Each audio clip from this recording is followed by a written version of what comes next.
Test, test, test, test. Test, test.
Call the Committee on Transportation and Infrastructure to order to resume proceedings on yesterday's matter, H.R. 3935, that was recessed for further consideration until today. Again, pursuant to Committee Rule 6F and House Rule 11, Clause 2, HF, the chairman may postpone further proceedings today on any question of approving any measure, matter, or adopting an amendment in which a recorded vote of the yeas and nays are ordered. I'd ask unanimous consent that the chairman be authorized to declare a recess at any time during today's meeting without objection. That is so ordered. And finally, I'd ask unanimous consent for the committee to use an amendments roster for any items under consideration by the committee. And without objection, that is also so ordered. So we're going to roll through the amendments pretty quickly. I would advise members or staff to let their member know that if you're not here and we move on, then we're not going back. So we need to move through this and move through it quickly, and then we will take up the vote or all of the votes at the end of the amendment debate. So moving forward. Now recognize myself for an amendment, Graves 16 revised to the amendment in the nature of a substitute that I have at the desk, and I'd ask unanimous consent to in block with Graves 16 revised these additional amendments. So it'd be Norton 56 revised, Molinaro 52 revised, Garamendi 65 revised, Edwards 12 revised, Zell 7 revised, Molinaro 51 revised, Molinaro 53, Gooden 36, Johnson of South Dakota 33, Stauber 17, Stauber 18, Auchincloss 17, and Titus 57. Clerk, please designate the en bloc. An amendment to the amendment in the nature of a substitute to H.R. 3935 offered by Mr. Graves of Missouri, M block, Norton 056, Molinaro 052, Garamendi 065, Edwards 012, Ezell 007, Molinaro 051, Molinaro 053, Mr. Gooden of Texas 036, Johnson of South Dakota 033, Stauber 017, Stauber 018, Auchincloss 017, and Titus 057. Without objection, the amendments will be considered as read, and I'd recognize myself for 5 minutes to speak on the en bloc. So the en bloc amendment, and by the way, I appreciate the work of my colleagues on both sides of the aisle on this package of changes. It obviously improves the bill that we are considering. And with any good bipartisan bill, discussions have been continuing during the markup, and we were able to reach an agreement on a whole lot of matters that are out there. This also includes several edits that were agreed to for the manager's amendment, and in our haste required a little bit of tweaks, which are now incorporated. And given that, this amendment in block follows on the manager's amendment.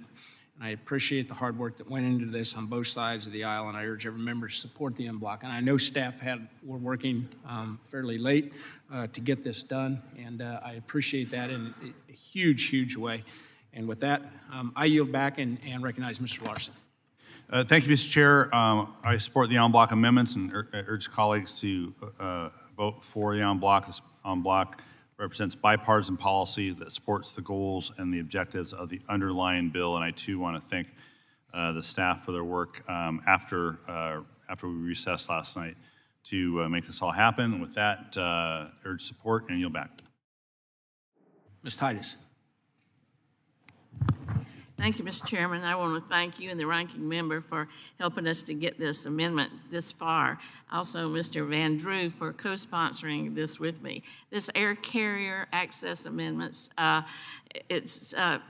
comes to you really thanks to the work of Representative Jim Langevin. And if you were new here and didn't have a chance to know him, it's a shame because he was a great legislator who spent most of his adult life in a wheelchair, and he was a great champion for disability rights.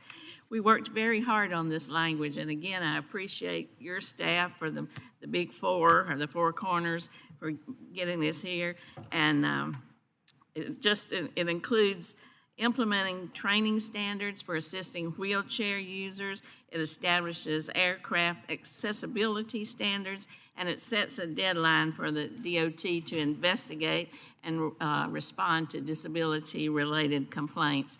We know that when people travel, their experience begins the minute they hit the airport, and we want that to be the best possible. We've heard from many disabled groups, including and especially this effort led by our disabled veterans, that these are problems that they face. And the airlines were great. They stepped up and worked with us as well. So thank you for including this in the package, and I urge everyone to vote for it. Mr. Johnson.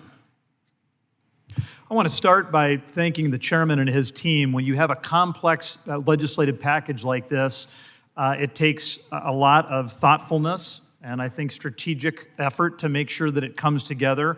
They've been wonderful to work with. I want to talk just a little bit about the essential air service provisions of the en bloc. One of the things that I love about American exceptionalism is our willingness to invest in infrastructure across this country, that we will be one connected country. We did it with rural electrification. What a beautiful American success story. We did it with universal service. What a beautiful American success story. We did it with the interstate highway system. What a beautiful American success story. There's a concept called network value that says that the bigger the network is, the more value that accrues to everyone else on the network. And that makes sense. Picking up a phone call, a phone in Manhattan that can only call other people on that island is a very limited value. And air service is a part of that national network. It is a part of this great American success story. Now, we're not going to have an airport in every town. That doesn't make any sense. There's a balance here. I want to talk to you about my hometown. It's the state capital of South Dakota. You all call it Pierre, but we call it Pierre. There are not a lot of French people in South Dakota. And it is 175 miles from Rapid City, South Dakota, and it is maybe 225 miles from Sioux Falls. It's the second smallest state capital in the country. Thank you, Montpelier. We need air service in the state capital of South Dakota, ladies and gentlemen. It has been a wonderful American commitment to infrastructure that it is a part of that broader aviation network. And the chairman has been very thoughtful in making sure that we have an opportunity to drive down the costs in the EAS program. There are two important ways that the base text does that. Number one, it takes the top cap from $1,000 to $500. That's a major reform. Thank you, sir. And then number two, it makes sure with the en bloc amendment that this support is focused on the most remote airports. I get it. If you're 25 miles away from a major airport, this support mechanism may not be for your airport. But if you are the people of South Dakota who want to be able to have the broader world access your state capital, the en bloc and the underlying text maintains that American commitment. I urge a yes vote on the amendment. Mr. Auchincloss. Thank you, Chairman Graves. I appreciate that the chairman, the ranking member Larson, Subcommittee Chairman Graves, and Ranking Member Cohen, including my amendment in the en bloc. My amendment has to do with curb management practices, such as remote enforcement using sensors and cameras to reduce traffic at pickup and drop-off areas and to improve travelers' airport experience.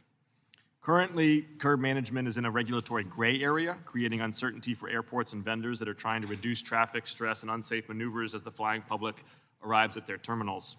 My amendment would provide clarity and flexibility for airports' landside operations by making clear that there is no federal regulations preventing airports from managing their curbs. This amendment would not impact any state or local restrictions, nor would it require airports to do anything at all. It simply creates legal clarity. In addition to helping large and medium-sized airports improve safety, passenger experience, and queuing times in increasingly crowded and multimodal drop-off and pickup areas, cutting-edge curbside management can serve as a demonstration project to adjacent cities and towns that are wrestling with how to unlock better curbside use for delivery, micromobility, rideshare, parking, and outdoor dining and recreation.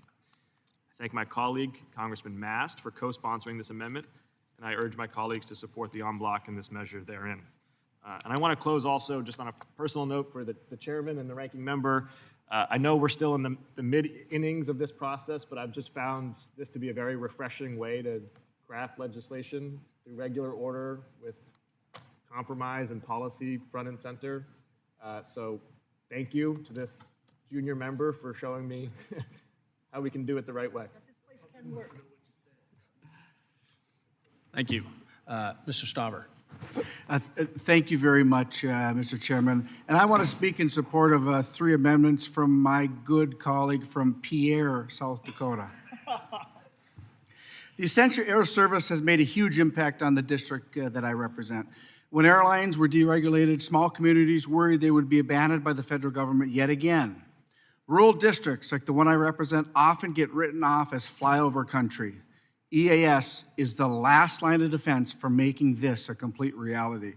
As I continue to mention, Minnesota's 8th Congressional District is one of the most beautiful places in the world. Just take a flight to International Falls and check out Voyageurs National Park, or fly to Brainerd and enjoy the Brainerd Lakes area. Fly to Bemidji and see beautiful Lake Bemidji, or take a flight to Hibbing, the heart of mining country. However, none of this would be possible without EAS. For most of Minnesota's 8th Congressional District, getting down to the Minneapolis airport can be a real challenge. The EAS airports provide an opportunity for my rural constituents to quickly, conveniently, and safely connect with the rest of the country. I want to ensure the long-term viability of EAS airports, and I respect that the Big Four believe that adding a cost share requirement will help the sustainability of EAS. However, what seems like pennies to many here in Washington is a lot of money to rural Minnesota. Congressman Johnson's amendment number 33 will create an exemption for the cost share of EAS airports that are more than 175 miles away from medium or large hub airports, which will help protect our most rural, vulnerable populations. Additionally, I am concerned that the government will keep going back for more and continue to increase the cost share until it prices out rural airports altogether. My amendment number 17 will solidify that the cost share is capped at 5%. This is simply an amendment we can support to give our EAS airports more stability and certainty for the foreseeable future. I want my constituents to access air travel just like everyone else and not be unduly punished by choosing to live a more humble and quiet way of life in rural America. My constituents matter, our local economies matter, rural America matters. Support of EAS makes sure they know they matter to the elected officials here in our federal government. Furthermore, I am grateful to see that the most of the language of the Mobile Act was included in the underlying bill. This legislation seeks to improve the passenger experience for those using a wheelchair. My amendment number 18 simply brings the House bill in line with the Senate version of the FAA reauthorization bill by returning language surrounding the feasibility study to the original language of the Mobile Act. This language was originally negotiated by Senators Duckworth and Thune, Ranking Member Cohen, myself, and various other stakeholders. I believe this amendment will give the Mobile Act the best chance of success in getting over the finish line. I encourage support of this en bloc, and Mr. Chair, I yield back. Does anyone else wish to be heard on the, Mr. Cohen? Thank you, Mr. Chair. I have some issue with the 5% for the EAS, and I'm not sure how it affects certain airlines that fly into Memphis from Arkansas, if Mr. Johnson's amendment rectifies that or not. But if that's something that's going to be considered, I would just like you to consider that as well, just because a lot of the cities are so small. They're really not cities, they're towns, and that they can't afford the 5% at all. Mr. Johnson, I yield to you. Committee staff likely has better information, Mr. Cohen, but we've got some, and so my staff right now will follow up with your staff with whatever we've got. You can assess the impact to your airport. Thank you, sir. Yeah. Anyone else wish to be heard on the amendment?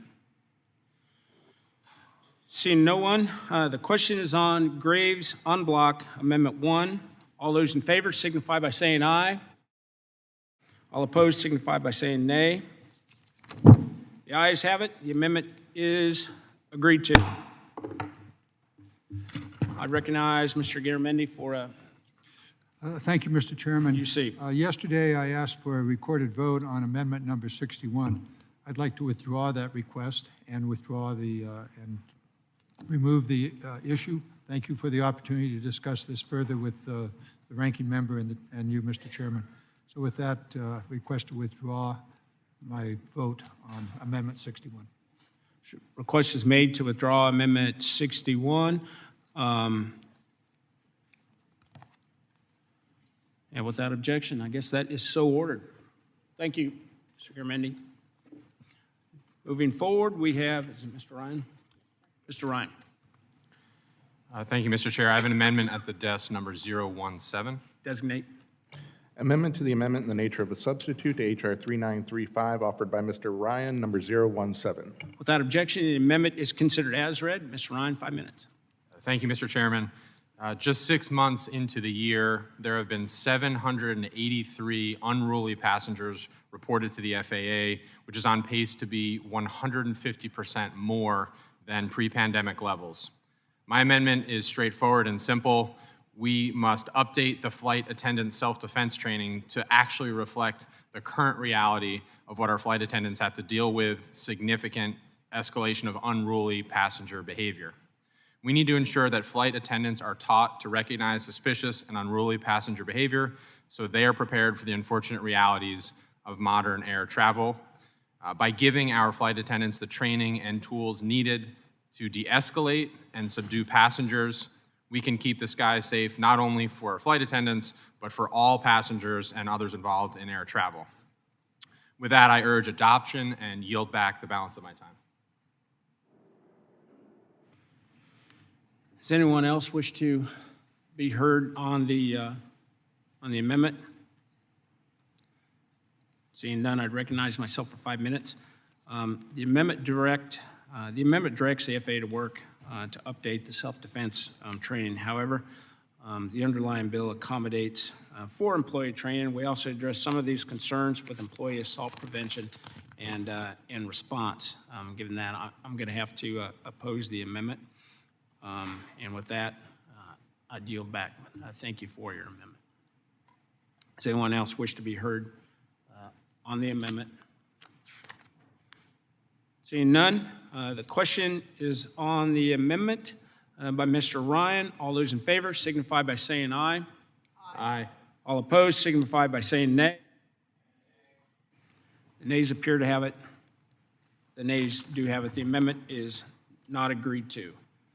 We'll next move to Mr. LaMaffa, and where he's going to Thank you, Mr. Chairman. unblock Thank you, Mr. Chairman. numbers.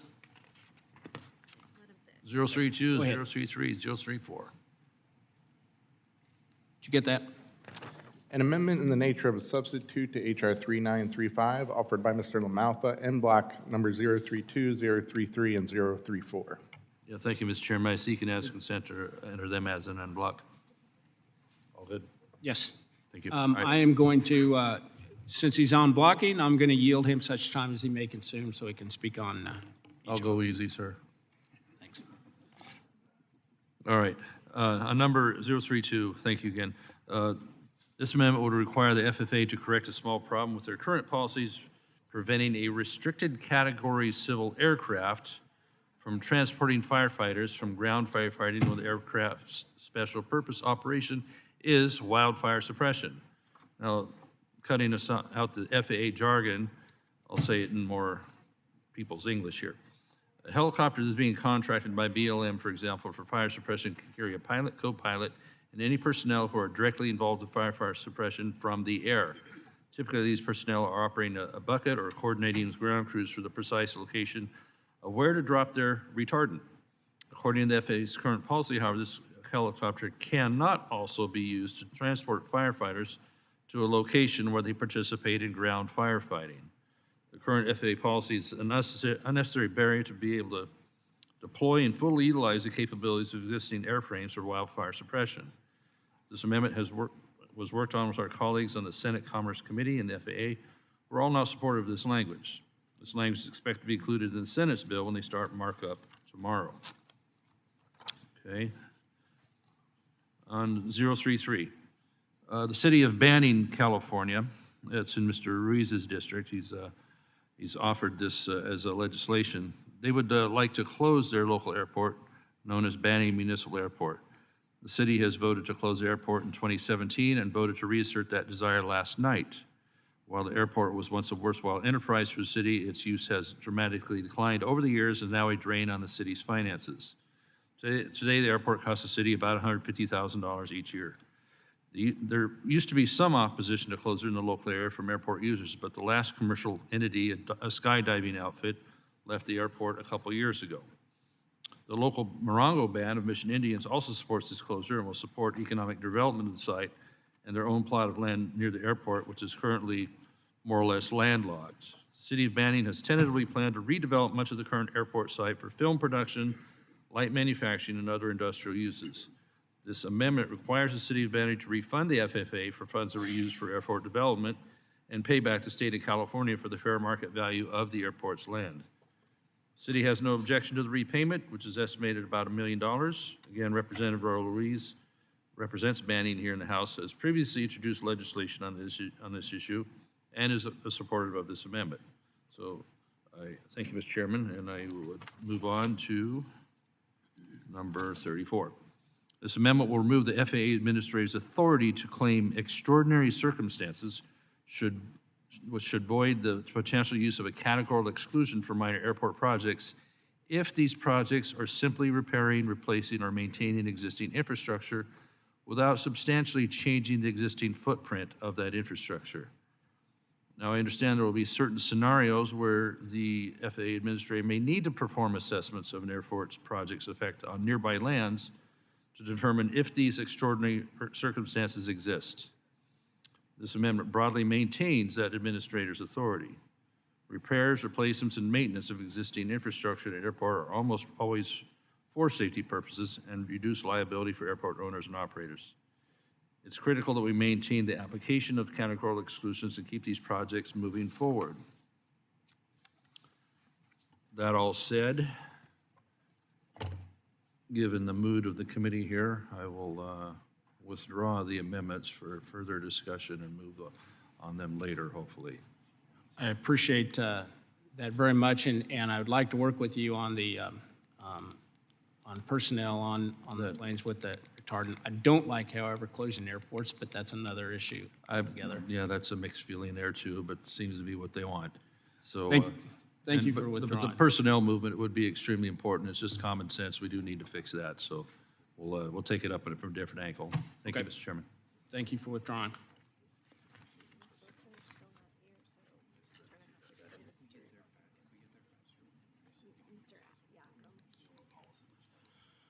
Mr. Yocum, you ready? Call up your amendment.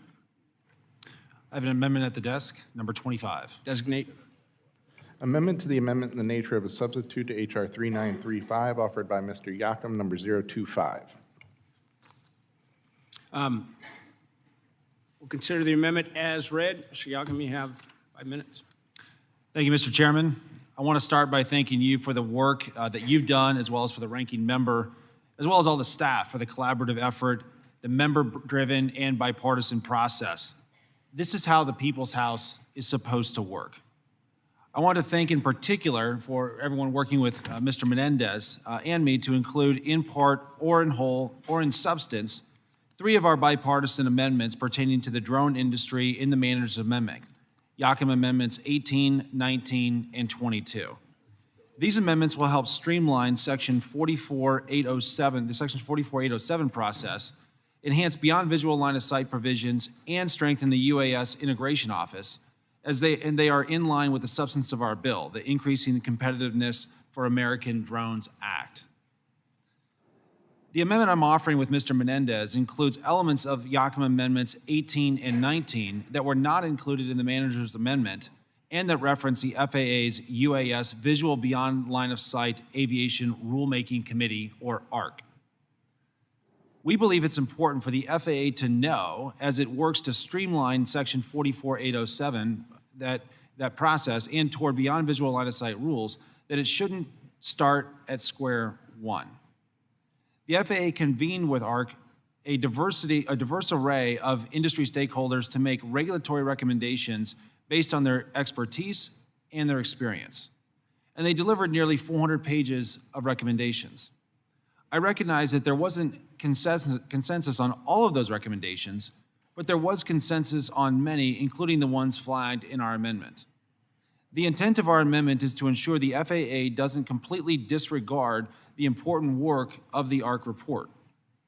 Drones have the potential to unleash a wave of innovation in our economy for the delivery of goods and critical supplies, as well as infrastructure inspection, agriculture, firefighting, and a host of other cases. But as we heard in the hearings leading up to today, drone delivery companies lamented that their biggest markets are not in the United States. They're in Australia, they're in Africa, they're in the EU, and yes, they're in China. But they're stymied here in the United States. We cannot sustain the current level of bureaucracy and also expect to maintain our leadership position in the aviation industry.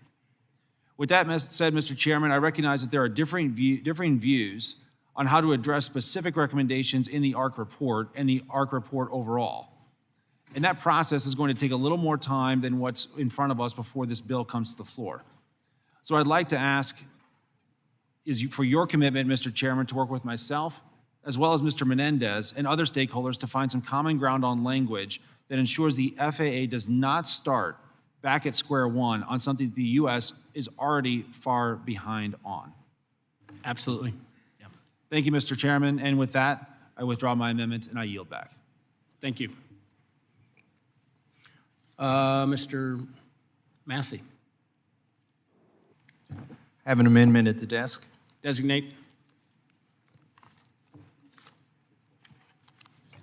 An amendment to the amendment in the nature of a substitute to H.R. 3935, offered by Mr. Massey, number 028. Without objection, the amendment be considered as read. Mr. Massey, you have 5 minutes. I thank the chairman for allowing me to offer this amendment. It's quite simple and it's badly needed. Airports can fund their improvements by different methods of generating revenue, and I'll go over 4 of those methods right now. The 4th one being the one that my amendment deals with. They can raise local taxes to fund their improvements. They collect fees from airlines that use the gates at the airport, or they can come to the federal government and ask for AIP grants.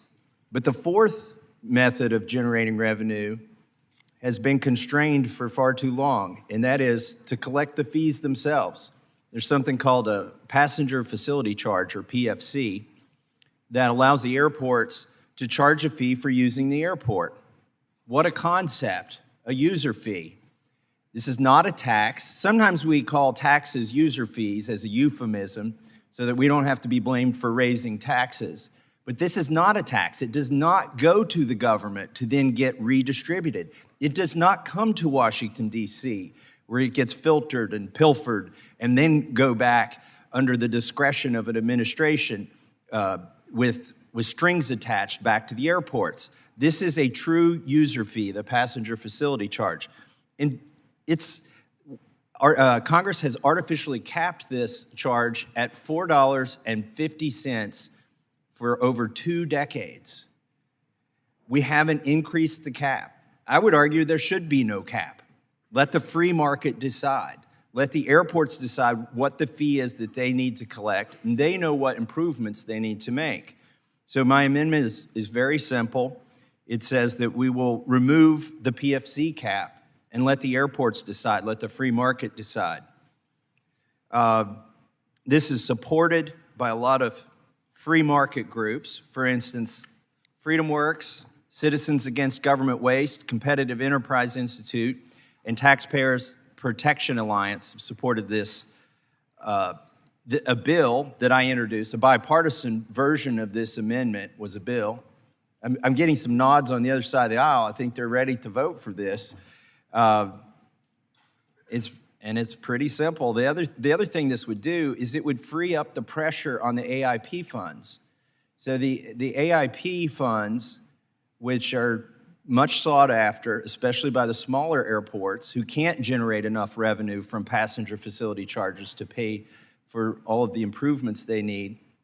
This would free up the pressure on the AIP funds so that more grants, without increasing the AIP funds, more grants could go to the smaller airports because the medium-sized airports wouldn't need as much federal support through the AIP grants. I think it's a great idea. It's a time who's come. We've got a lot of bipartisan support for this.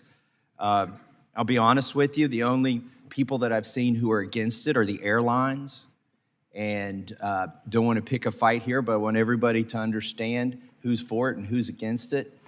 And you say, why would the airlines be against the airports being able to fund their own revenue source and their own improvements? Because the airlines like it when the airports have to lock in long-term leases for gates so that they can finance their improvements, because then the airports are beholden to the airlines.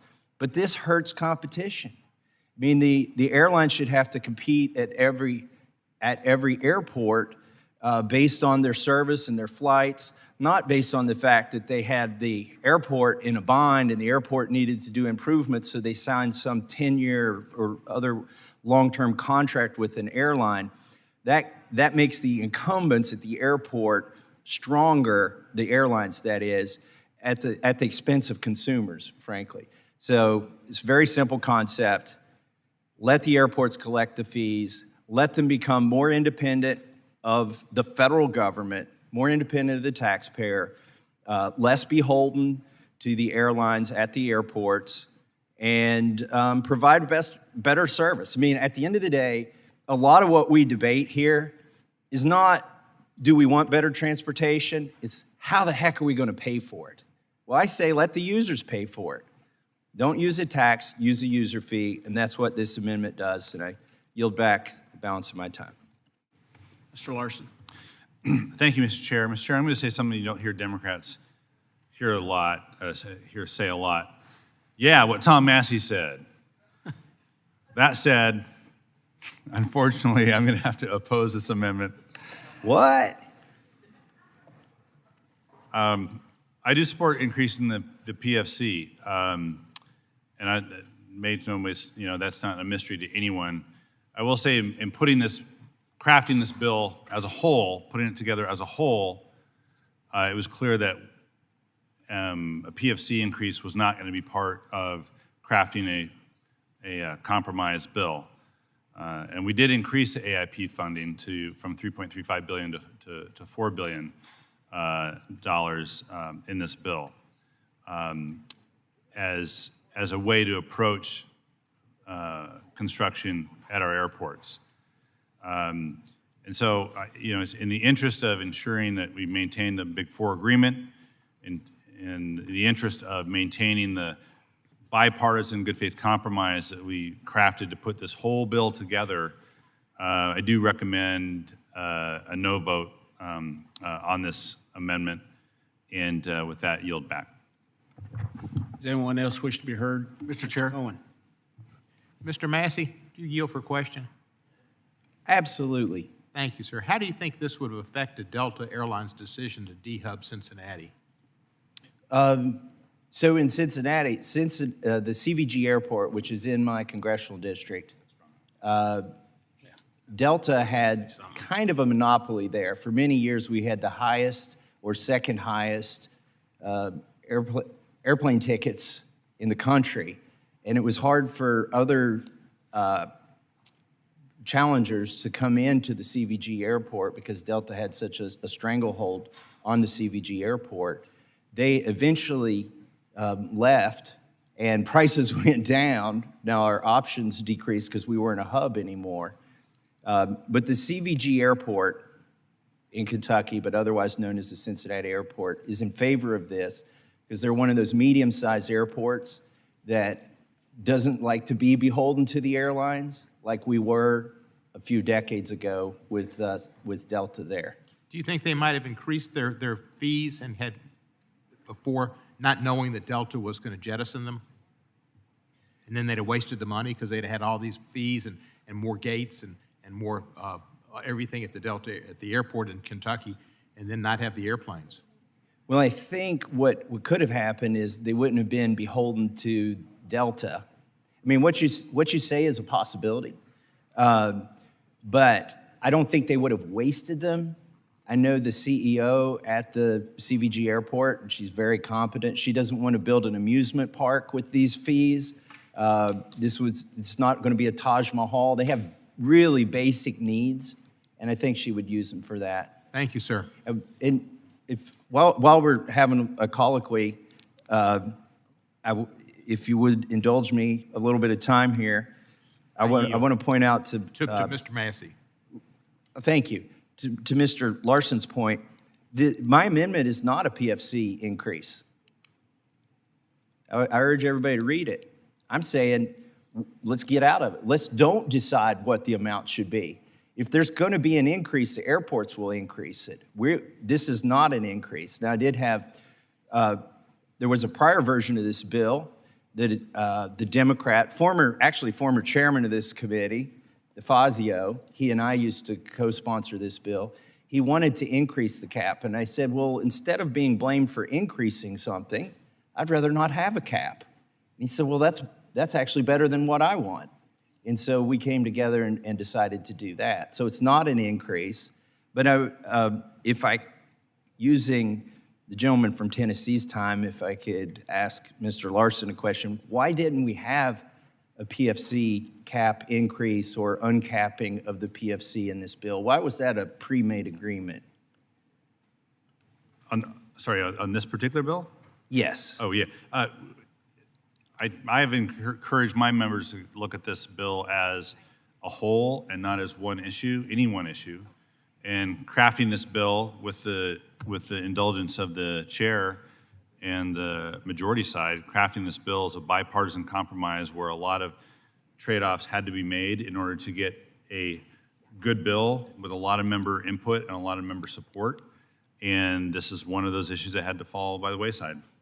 And that's how it used to be done, and that's how we're trying to do it again. I think it's a great way to do it. I just don't know who opposes it, and if they do, for what reasons. But if you're trying to get member support, I'm undecided on this bill. And if you might indulge me, I'm not responsible for your support on this bill. I would say any support you could get, I'll take support from the other side of the aisle. I'm not prejudicial in which support I will take. Some days I'm the only vote, but on this day I'm not going to be, and I think this would endear a lot of people, not just myself, but endear a lot of people on the floor of the House, because it doesn't just have to pass this committee, it has to pass the full House. And I think you gain more than you lose by listening to our airports and by doing sort of a free market thing that increases revenue without raising taxes. So with that, I yield back, and I thank the gentleman from Tennessee. You're welcome, and thank you for the additional 15 seconds, and I yield back. Does anybody else wish to be heard on the amendment? Seeing no one. Mr. Chairman, if you all could work with me on this, I would consider withdrawing it. I mean, I can tell you I'll work with you on it, but I do oppose the amendment. Okay. And you're correct. It isn't a fee increase or tax increase, but what it allows for is an unlimited increase, a potentially unlimited increase, and because of that, I just simply can't support it. But I'd be willing to visit with you about it. Okay. Well, let's talk about something offline later that's not unlimited, and be willing to withdraw this amendment. Thank you. Thank you, Mr. Mason. Thank you. If there's no objection, I'll withdraw the amendment. Without objection. Mr. Westerman. He is a member of the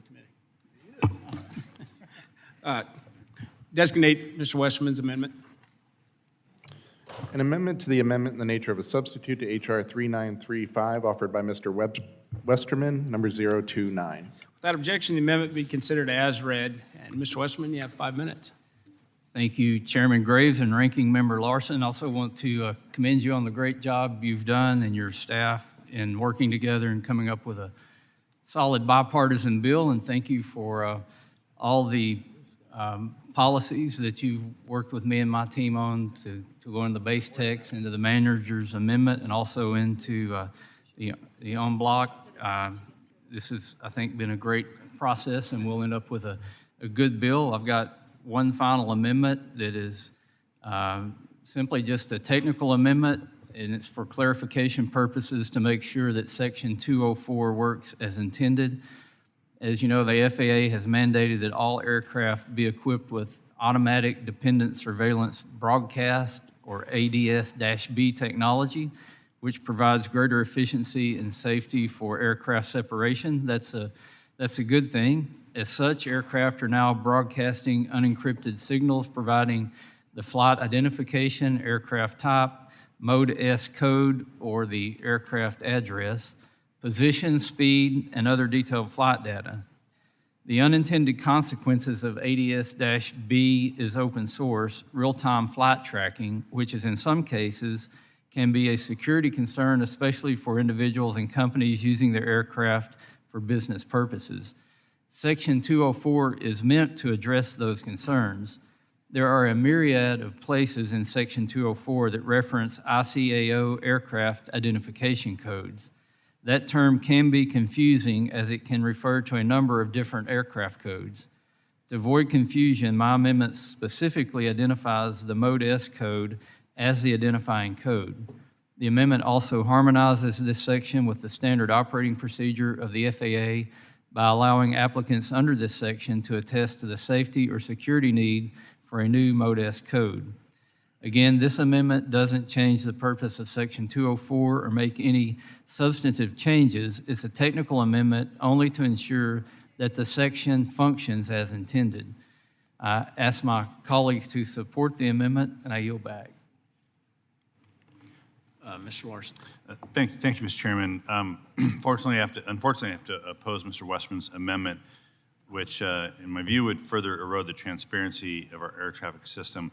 I understand the arguments for protecting the privacy and security of travelers, but this change would see aircraft and avionics manufacturers, as well as the U.S. government, footing the bill for what is actually some fairly major airspace changes to protect privacy.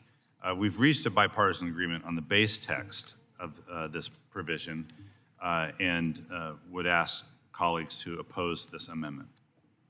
That I yield back. Anyone else wish to be heard on the amendment? Seeing none, I think what you got, Bruce, is a good idea, and I'd like to be able to work with you moving forward as we go to the floor. But I'm going to have to oppose it too as a result of the Big Four. So seeing as you all want to study the technicalities of the amendment more, I would propose withdrawing the amendment and maybe working out get the technicalities corrected on the floor. Would that be? Yep, we can absolutely try.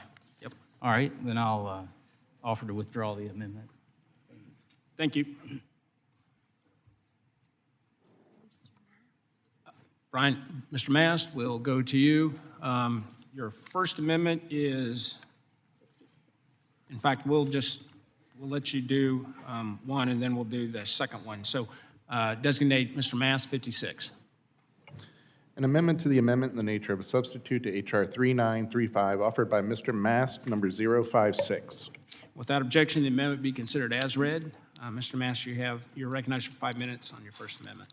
Thank you, Chairman. And just FYI, MAST 56 and MAST 59 very closely correlated to one another, so comments for one certainly translate in part to comments for the other.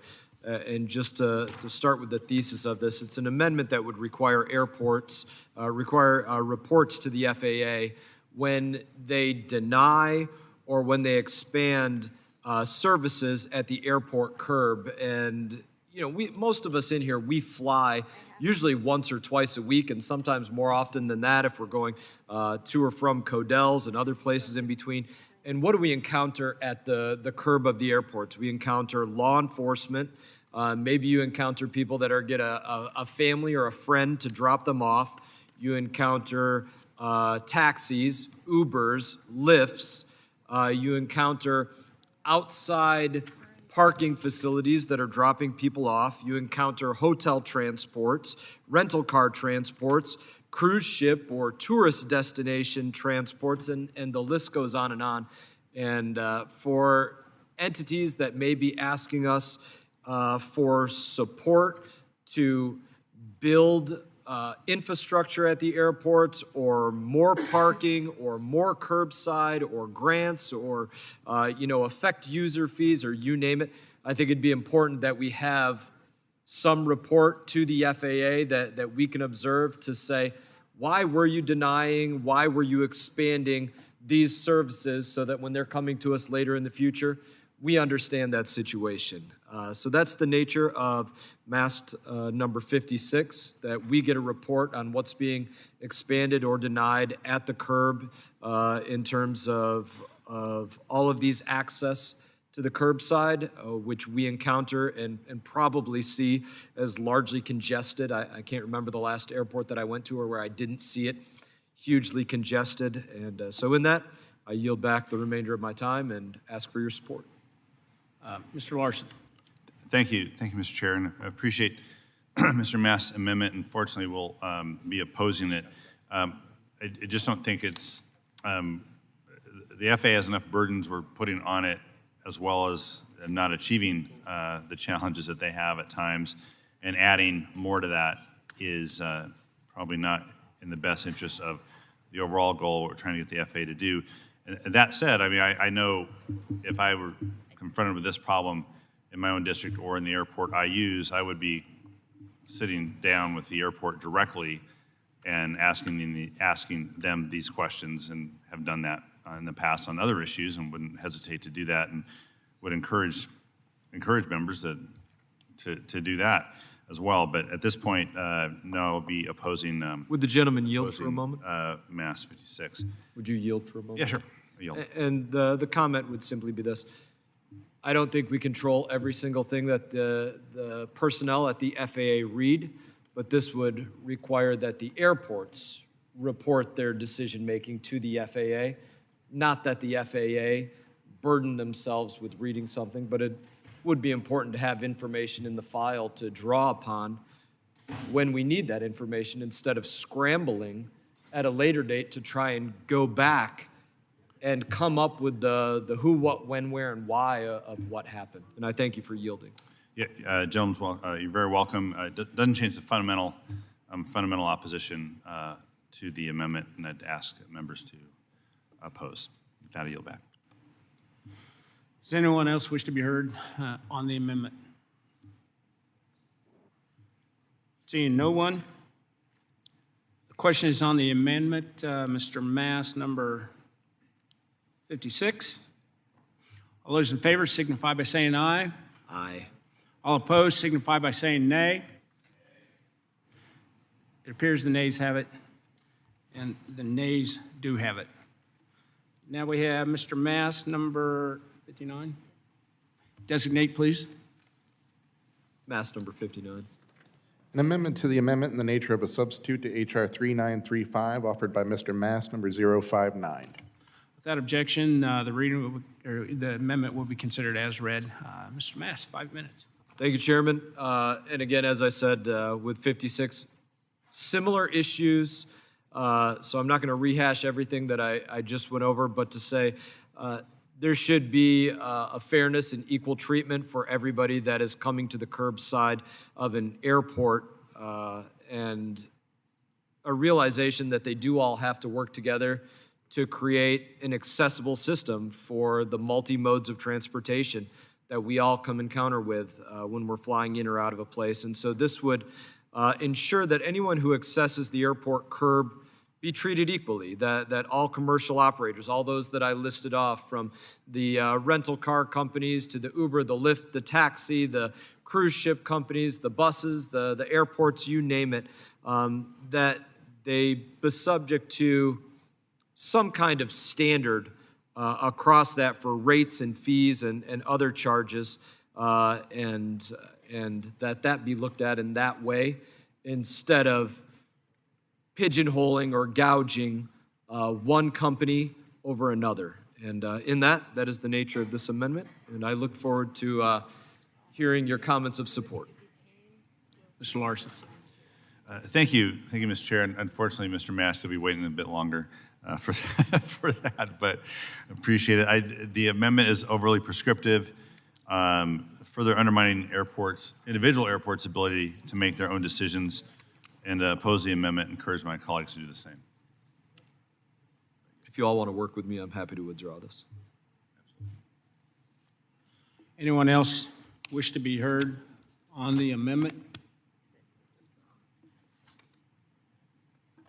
I can withdraw this if we can work on this at a later time. Oh, yeah, absolutely. I have a couple of concerns, but just the broad expansion of federal regulatory authority over the airports, but I'd love to visit with you about it, see if we can come up with something. All right, Chairman, I'll withdraw. Thank you, Mr. Mast. Next, we'll move on to Mr. Payne, number 42. Designate the amendment. An amendment, the amendment in the nature of a substitute to H.R. 3935, offered by Mr. Payne, number 042.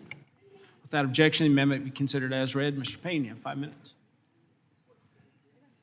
Thank you, Mr. Chairman. Ranking Member Larson, I want to thank both of you for working together in a bipartisan manner to address the needs of our aviation sector so that the United States can continue to fly high in terms of innovation and diversification of our aviation workforce. In 2011, the Department of Transportation published a rule requiring air carriers and ticket agents to state the full price for air transportation. This common sense change made life easier for the traveling public as they understood whatever price they were quoted, whether on a website or over the telephone or at the ticket counter, that would be the price they were expected to pay to get from point A to point B. For over a decade, consumers have benefited from this policy. Sadly, a provision in this bill could be the beginning of the end for this policy that has been successful. Will the gentleman yield for just a minute? Yes. I think you're reading from the amendment which you withdrew. You're reading from 41, and you offered 42. I think you withdrew 41. Yeah, we'll give you a second to figure it out. No worries.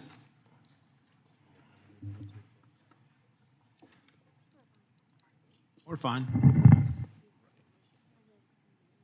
Okay.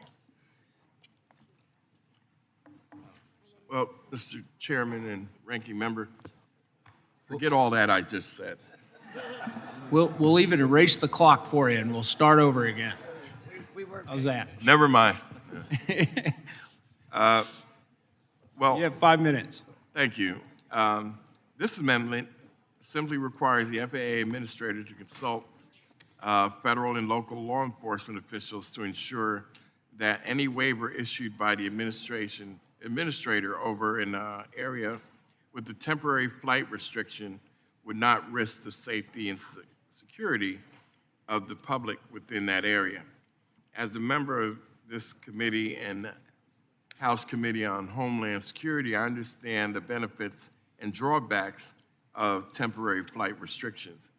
These temporary flight restrictions are necessary to protect VIP movements and to protect the public from airborne threats at large gatherings like sporting events. However, they also add to air traffic congestion. What this amendment seeks to do is to strike a balance between these two competing interests. Mr. Chairman, I'm ready to withdraw this amendment if you're willing to work with me to find a solution that balances the safety of the public on the ground while addressing issues of air traffic congestion above. And I yield back. Absolutely be happy to work with you on that. I've had interest in TFRs for a long time, and be happy to work with you on that. I think we address it in, or at least part of it in the base bill, but yeah, I'd be happy to work with you. So, thank you. Thank you. Mr. Carson, you want to speak on this? Yes, sir. Mr. Chairman, I move to strike the last word. I strongly support my friend Mr. Payne's amendment, Mr. Chairman. Although I support the bill, I am concerned about the provisions in Section 813, which appear to change current law and weaken temporary flight restrictions. This is especially important in my district in Indianapolis, which has benefited from the safety of temporary flight restrictions to protect NFL and NCAA Division I games, plus major motor speedway events like the Indy 500 over the past 20 years. And since the 9/11 attacks, FAA imposed temporary flight restrictions over stadiums and other locations. Subsequently, the FAA began to issue some waivers, but Congress imposed a statutory restriction to maintain the safety of major events, especially sporting events with high-capacity stadiums. Mr. Chairman, if you'd be willing to enter a colloquy with me, can you please explain the intent of the language in Section 813 of this bill, sir? And I yield. If you're referring to, so we've got a big problem out there with TFRs over sporting events, and when it conflicts with air shows, is that what you're talking about? So what's interesting is an air show's TFR is 5 miles in radius, whereas a sporting event's TFR is 3 miles in radius. It's actually even shallower in terms of the flight restriction. And what happens is what's bizarre is, and I use Cleveland as probably the biggest example of that. So they're within 3 miles of each other. So what happens is if the Cleveland baseball team has a game, and let's say that it's postponed, and they postpone the game on the day of the Cleveland Air Show, what happens is the sporting TFR takes precedent over the air show TFR. Now, what's fascinating about that is an air show TFR is much, much more restrictive. Under an air show TFR, you can't turn a prop or start a plane inside that 5 mile radius without asking the air boss to be able to do it. Whereas with a stadium TFR, that's just simply not the case. This has been a problem for a long time, so what would ultimately happen in that situation is the air show would have to cancel because for whatever reason, the stadium TFR takes precedent. And it's not as restrictive, which is bizarre. In fact, if you read the sporting TFRs, they allow exceptions for players, drivers, owners, and special invited guests. And that's the main, I'm trying to bring some harmony into this, and there's no reason why we can't have some harmony when it comes to this TFR.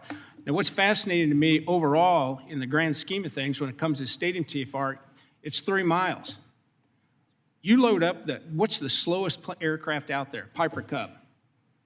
You can load it up with all the explosives you want to, and you penetrate that TFR, and not a damn thing's going to happen to you. You can't stop it, and it can crash right into to that stadium. Not a thing is going to happen. So my question is, why exactly do we even have TFRs over stadiums? And the reason for that is because of the banner towers. And NASCAR is a big part of that. The NFL is a big part of that. They don't want anyone advertising over the top of their stadium unless they get the revenue for it. And so we actually have, I think we have some language in there too, dealing with the banner towers, but the whole TFR issue has been a frustration of mine for a long time, and that's the reason why we Well, I appreciate that, Chairman. I think we share those concerns as prior law enforcement and current law enforcement part-time. I'm curious about if whether or not our intelligence agencies as well as our federal agencies have evaluated the impact of the language on the safety and security of major sporting events. We just had our Indy 500, which is the largest single sporting day event in the world. But I'm curious if they've made an evaluation, particularly as it relates to drones around stadiums. So I'll work with you, Chairman. I'd love to work with you on this. Hopefully this moves to the floor to make sure language Section 18 doesn't have unintended consequences and undermines the safety of large public gatherings. So I look forward to working with you on this, sir, and I hope our colleagues will support this effort. I yield back. Thank you. I Mr. appreciate Chairman. that. Yes, Mr. Payne. And as Mr. Carson stated, I hope we're able to work on this as the bill makes its way to the floor, and I will withdraw my amendment. Thank you. Thank you, Mr. Payne. Next, we have D'Esposito, number 018, designate. An amendment to the amendment in the nature of a substitute to H.R. 3935, offered by Mr. D'Esposito, number 018. Without objection, the amendment will be considered as read. And D'Esposito, 5 minutes. Thank you, Mr. Chairman, Ranking Member Larson, for allowing me the opportunity to offer this amendment. As you probably know, the FAA recently granted authority to JFK Airport to convert a vacant airplane hangar into housing for illegal migrants. My amendment is pretty simple. The FAA should not have the authority to exacerbate the failed border policies of the Biden administration. This unprecedented move not only puts our national security at risk and strains local resources, it also undermines the mission of CBP officers located at JFK Airport. The FAA did not consult with CBP before approving this plan, nor notify them after giving it the green light. This amendment is necessary in order to protect the American public and our aviation industry by preventing the FAA from replicating this misguided plan at other airports throughout this great nation. Thank you, Mr. Chairman. Mr. Larson. Thank you, Mr. Chair. I appreciate that, and I appreciate the gentleman's amendment, and I am going to oppose it, which would prohibit the FAA administrator from authorizing airport space to house immigrants, which is something the FAA does not do. This bill is a bipartisan effort. On both sides, we worked very hard to reach common ground. This amendment is injecting the politics of immigration policy into our bipartisan effort. I prefer that we not do that. There are other avenues to do that in Congress, and we are so close to getting this bill done now. As important issue as immigration is, and in 22 years, I can assure you we tried many times, including coming close 3 times to pass a comprehensive immigration bill. It's a difficult issue in and of itself. I'd rather that we stick with federal aviation and aerospace on this bill. So I oppose this amendment and urge other committee members to do the same. Yeah, I'll yield back. Anyone else wish to be heard on the amendment? Seeing no one, I'd be happy to work with you on this. But if you want, moving forward, having said that, seeing no one, the question is on the amendment.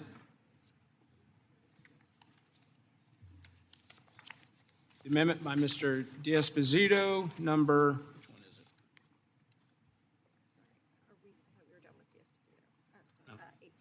it? 18. All those in favor signify by saying aye.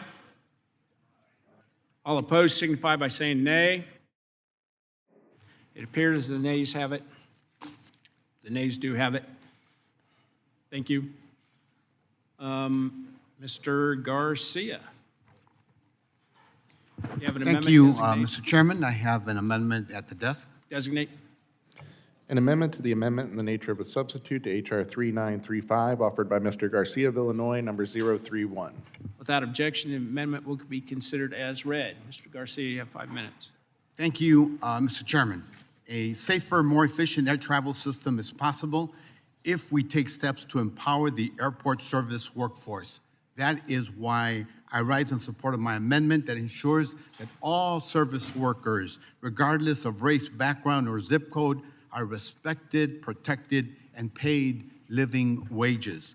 Air travel isn't working for anyone, not for travelers, and least of all, for majority Black, brown, immigrant, and other service workers who help keep our airports safe, clean, and running.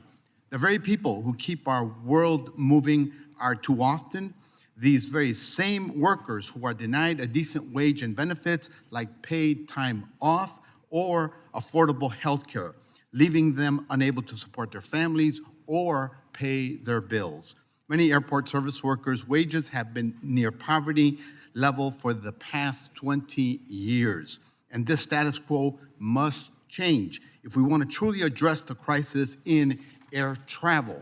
Instead of fixing the problems they created, major airlines are cutting corners, jacking up prices, and thwarting workers' power, all while cashing in on billions in federal funds, leaving passengers to deal with constant dysfunction.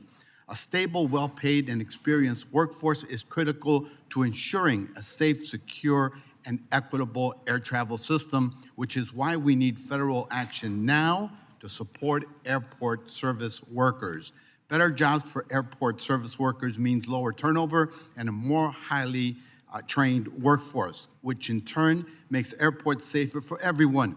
Airports will also be better prepared to respond to potential future emergencies before they happen. It's a win-win for all.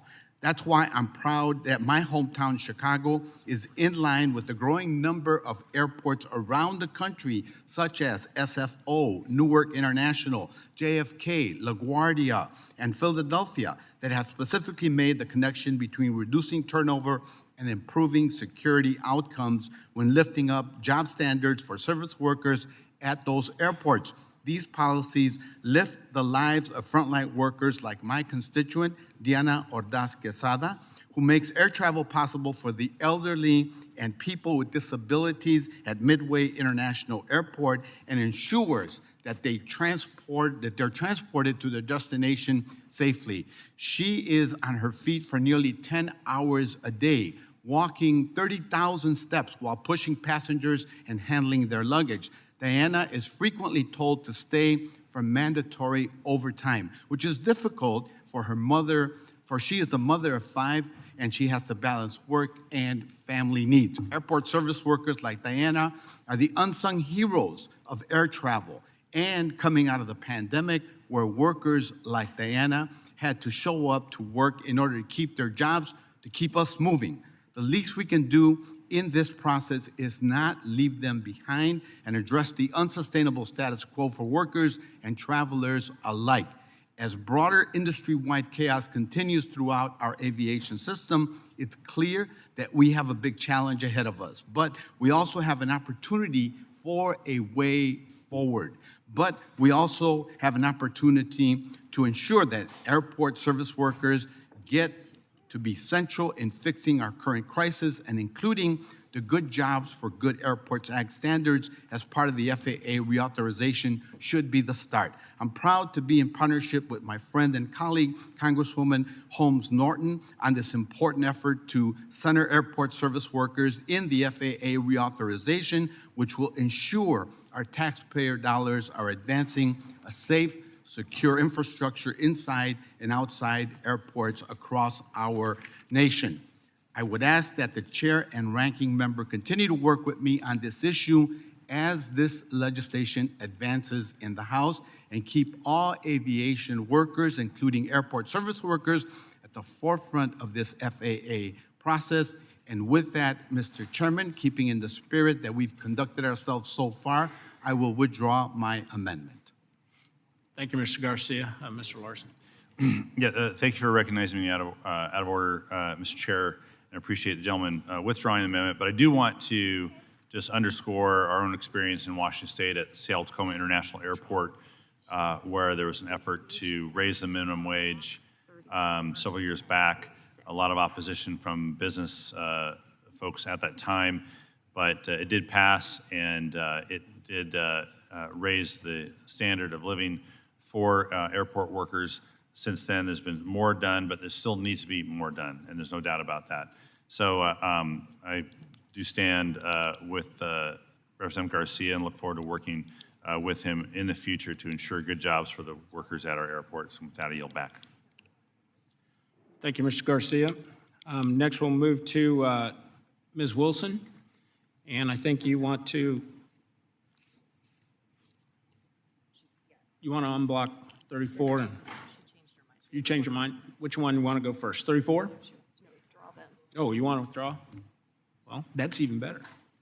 You can have more. Thank you for. Thank you very much. Okay, we are at the point where we have votes. So what I'm going to do is recess for 5 minutes and to allow everybody to get in here. I would like to share some good news if you give me 1 minute. Sure. Yesterday, I filed an amendment dealing with operational phone lines at the FAA, and I actually put the phone up there because they were working remotely for the past several months. The good news is, Sam, is you call that number today, you actually get to speak to a person. So if you ever lose your driver's license or your license, somebody's going to actually answer the phone. I just want to say that's government working for the American people. I yield back. Can I just make a note on that too for Mr. Nels? Although we lost the congressional soccer game 4-2, and I'm really sad about that, one of the referees is a FAA employee, and I made this point to him last night as well, and I said, all you need to do is just have the phone turn over to someone who has a cell phone to answer it and have a person. And so I'd like to think I was part of that as well, Mr. Nels. It's a victory. It's a victory. That's all. It's a victory. We are going to recess until 11:20, and then we are going to vote. So the committee stands in recess. So get everybody here to vote.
bring the committee back to order. I apologize, we took longer than expected, but we've got another committee that's in the middle of markup as well, and we want to be respectful to those members that are hung up with that. So, the committee previously postponed proceedings on H.R. 3935. The question is now on the amendments to the amendment in the nature of a substitute to H.R. 3935 that have been previously postponed. First, amendment number 45, offered by Ms. Titus in Nevada, to the amendment in the nature of a substitute to H.R. 3935, on which a recorded vote was ordered, in which was not agreed to by voice vote. Is a recorded vote still requested? Mr. Chairman, if you'll agree to work with me on this, I'm willing to withdraw the amendment and the recorded vote request. Yes, absolutely. I do agree. Well, thank you. Before I ask unanimous consent, I want to thank Mitch Meunier, who is my legislative director, for working so hard to get these provisions in this bill, which I think is a good bill. And I want to say, how about those Golden Knights who play in my district? So I'll ask unanimous consent to withdraw. Without objection, that is so ordered. Next, I guess, Mr. Garamendi already withdrew. Next, on Amendment 37, offered by Mr. Nels of Texas, to the amendment in the nature of a substitute to H.R. 3935, in which a recorded vote was ordered, which was not agreed to by voice vote. Is a recorded vote still requested? Yes, sir. Recorded vote is still requested. Clerk, please call the roll. Chairman Graves. Aye. Chairman Graves votes aye. Ranking Member Larson. No. Ranking Member Larson votes no. Mr. Crawford. Aye. Mr. Crawford votes aye. Ms. Norton. No. Ms. Norton votes no. Mr. Webster of Florida. Mr. Webster of Florida votes aye. Mrs. Napolitano. No. Mrs. Napolitano votes no. Mr. Massey. Aye. Mr. Massey votes aye. Mr. Cohen. Mr. Cohen votes no. Mr. Perry. Mr. Perry votes aye. Mr. Garamendi. Mr. Garamendi votes no. Mr. Babin. Mr. Babin votes aye. Mr. Johnson of Georgia. Mr. Johnson of Georgia votes no. Mr. Graves of Louisiana. Yes. Mr. Graves of Louisiana votes aye. Mr. Carson. Mr. Carson votes no. Mr. Rouser. Aye. Mr. Rouser votes aye. Ms. Titus. Ms. Titus votes no. Mr. Bost. Aye. Mr. Bost votes aye. Mr. Huffman. Mr. Huffman votes no. Mr. LaMalfa. Aye. Mr. LaMalfa votes aye. Ms. Brownlee. Ms. Brownlee votes no. Mr. Westerman. Mr. Westerman votes aye. Ms. Wilson of Florida. Ms. Wilson of Florida votes no. Mr. Mast.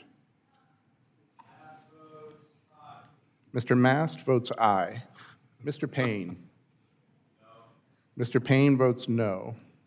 Mrs. Gonzalez-Colon. Mrs. Gonzalez-Colon votes aye. Mr. DeSagne. Mr. DeSagne votes no. Mr. Stauber. Mr. Carbajal. Mr. Carbajal votes no. Mr. Burchett. Mr. Burchett votes aye. Mr. Stanton. Mr. Stanton votes no. Mr. Johnson of South Dakota. Mr. Johnson of South Dakota votes aye. Mr. Allred.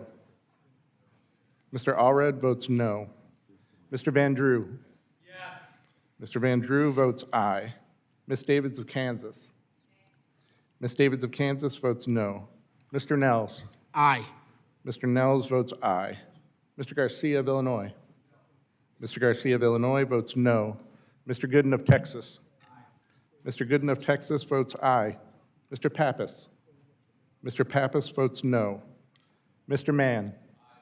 Mr. Mann votes aye. Mr. Moulton. Mr. Moulton votes no.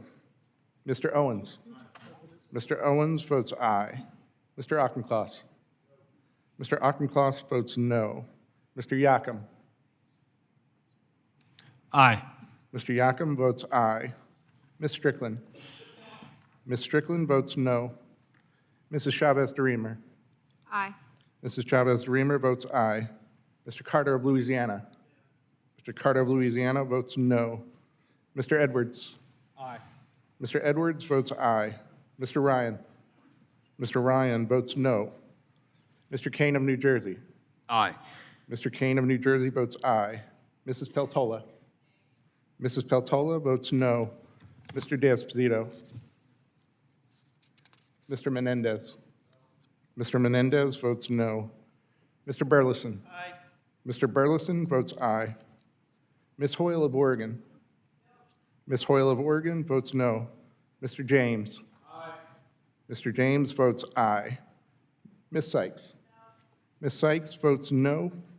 Mr. Van Orden. Aye. Mr. Van Orden votes aye. Ms. Skolton. No. Ms. Skolton votes no. Mr. Williams of New York. Mr. Williams of New York votes aye. Ms. Fushi. Ms. Fushi votes no. Mr. Molinaro. Mr. Collins. Aye. Mr. Collins votes aye. Mr. Ezell. Aye. Mr. Ezell votes aye. Mr. Duarte. Aye. Mr. Duarte votes aye. Mr. Bean of Florida. Mr. Bean of Florida votes aye. Please call the absentees. Mr. Stauber. Mr. D'Esposito. Mr. Molinaro. Mr. Molinaro votes no.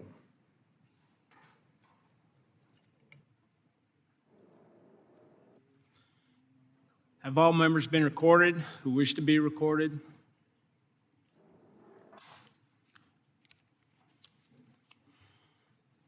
Please announce the vote. Mr. Chairman, on that vote, there were 32 ayes and 31 noes. Voted 32 ayes, 31 noes. The amendment is agreed to.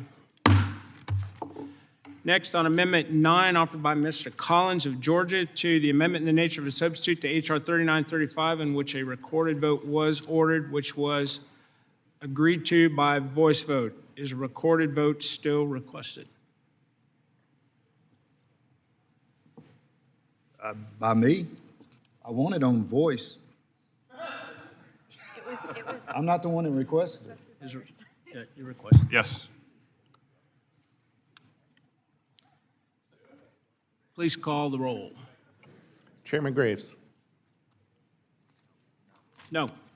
Chairman Graves votes no. Ranking Member Larson. No. Ranking Member Larson votes no. Mr. Crawford.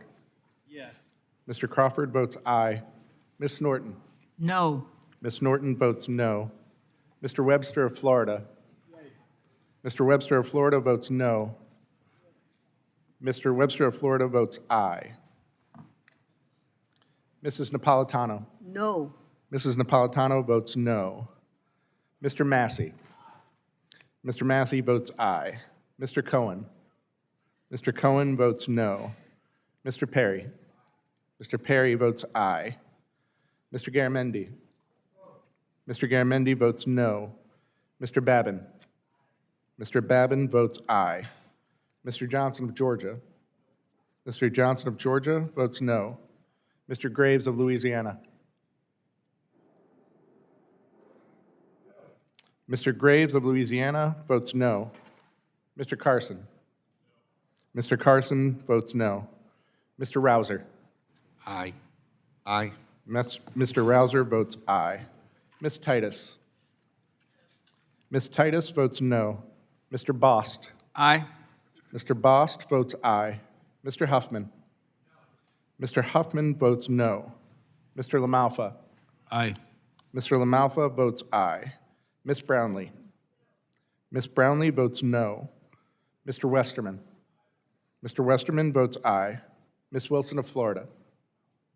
Ms. Wilson of Florida votes no. Mr. Mast. Mr. Mast votes aye. Mr. Payne. Mr. Payne votes no. Mrs. Gonzalez-Colon. Mrs. Gonzalez-Colon votes aye. Mr. Desanye. Mr. Desanye votes no. Mr. Stauber. Mr. Carbajal. Mr. Carbajal votes no. Mr. Burchett. Mr. Burchett votes aye. Mr. Stanton. Mr. Stanton votes no. Mr. Johnson of South Dakota. Mr. Johnson of South Dakota votes aye. Mr. Allred. Mr. Allred votes aye. Mr. Van Drew. Mr. Van Drew votes aye. Ms. Davids of Kansas. Ms. Davids of Kansas votes no. Mr. Nels. Aye. Mr. Nels votes aye. Mr. Garcia of Illinois. Mr. Garcia of Illinois votes no. Mr. Gooden of Texas. Mr. Gooden of Texas votes aye. Mr. Pappas. Mr. Pappas votes no. Mr. Mann. Mr. Mann votes aye. Mr. Moulton. Mr. Moulton votes aye. Mr. Owens. Mr. Owens votes aye. Mr. Auchincloss. Mr. Auchincloss votes aye. Mr. Yakum. Aye. Mr. Yakum votes aye. Ms. Strickland. Ms. Strickland votes no. Mrs. Chavez-DeRemer. Aye. Mrs. Chavez-DeRemer votes aye. Mr. Carter of Louisiana. Mr. Carter of Louisiana votes no. Mr. Edwards. Mr. Edwards votes aye. Mr. Ryan. Mr. Ryan votes no. Mr. Kane of New Jersey. Aye. Mr. Kane of New Jersey votes aye. Mrs. Peltola. Mrs. Peltola votes no. Mr. D'Esposito. Mr. Menendez. Mr. Menendez votes no. Mr. Burleson. Mr. Burleson votes aye. Ms. Hoyle of Oregon. Ms. Hoyle of Oregon votes no. Mr. James. Mr. James votes aye. Ms. Sykes. Ms. Sykes votes aye. Mr. Van Orden. Mr. Van Orden votes aye. Ms. Skolton. Ms. Skolton votes no. Mr. Williams of New York. Mr. Williams of New York votes aye. Mrs. Fushi. Mrs. Fushi votes no. Mr. Molinaro. Mr. Molinaro votes aye. Mr. Collins. Aye. Mr. Collins votes aye. Mr. Ezell. Aye. Mr. Ezell votes aye. Mr. Duarte. Aye. Mr. Duarte votes aye. Mr. Bean of Florida. Mr. Bean of Florida votes aye. Please call the absentees. Mr. Stauber. Aye. Mr. Stauber votes aye. Mr. D'Esposito.